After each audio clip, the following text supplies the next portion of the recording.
When you're reading a food label, what's the first thing you look at? Is it the calories, fat, protein? Because that's what I used to do. And it was the biggest mistake I was making. For years, while trying to create a healthy lifestyle for me and my family, I was focusing on all the wrong parts of the food label.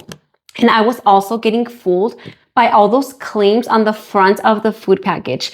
Things like low fat or high protein, naturally flavored. And I was buying things off of that without even flipping over the package to look at what really matters. One thing is for sure though, food labels can look completely overwhelming with all the numbers and terms and ingredients that we don't even know what they mean. It seriously took me years and learning the hard way and Googling so much to learn what ingredients meant, and eventually becoming a certified nutrition coach to learn that the key to reading a food label is not focusing on calories or macros.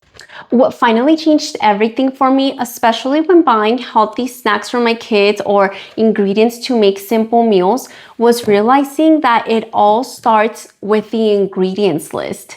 Now that's the first thing I look at is the ingredients, because honestly, if the ingredients aren't good, I don't even waste my time reading the rest of the label. And here's why. Ingredients are listed in order by quantity. So this means that the first few ingredients tell you exactly what that food is mostly made of. So I look for ingredients that I actually recognize, things that I have in my fridge or my pantry, real foods, whole grains, avocado oil, olive oil, nuts and seeds are great options to look for. On the other hand, there's things that are automatic no's for me. As soon as I see it's an ingredient, I put it back on the shelf and don't even read anything else. Things like high fructose corn syrup or seed oils that are highly processed and inflammatory, like soybean oil, canola oil, sunflower oil. And then even worse, when I see terms like artificial flavors, I automatically put it down. We just have to remember that all these ingredients are actually going into our bodies and are being absorbed. That saying of you are what you eat is really true. And so knowing what the ingredients mean is crucial. So once the ingredients pass the test, then I'll glance at the rest of the label. And at that point, I always try to prioritize protein and fiber because those are what help us stay full. When it comes to fat, I am not afraid of it. As long as it comes from a good source, I'm okay with it. And then sugar is next. And sugar, I always try to focus on the added sugar.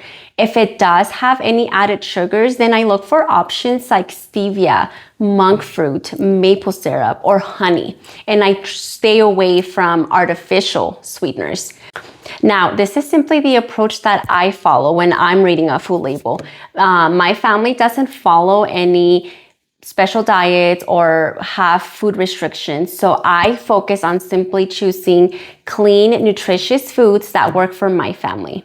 This one simple shift, starting with the ingredients list, has made grocery shopping so much easier. Because as a busy mom, I don't have time to be at the grocery store analyzing the entire food label or Googling ingredients to see what they mean. This has also been the key to keeping my meals simple. When I know that the ingredients I'm using are solid, it removes all that pressure of having to make all these complicated recipes because I know that I'm giving my family quality food without the stress. Another thing that this has helped with so much is when I'm buying snacks for my kids, because on those busy days when we're on the go, I just want to make sure that the granola bar that I'm giving them is made with real ingredients and has the right amount of protein, fiber to make sure that it's going to keep them full and it's not loaded with sugar. So doing this has removed so much guilt because I know that the snacks they're getting are nutritious. So next time you're at the grocery store and you're short on time and you're not sure if something is healthy or not, check the ingredients first because that alone will tell you if it's even worth it to read the rest. It will save you so much time. I created a simple guide to help busy moms simply decode food labels step by step, and you can download it today by clicking on the link below. But before you go, comment below and tell me what's your biggest frustration when reading food labels. I want to hear from other busy moms. I really hope you enjoyed this video. I make videos to help busy moms simplify real food and create everyday habits one day at a time. If this is something that interests you, don't forget to subscribe, and I'll see you next time.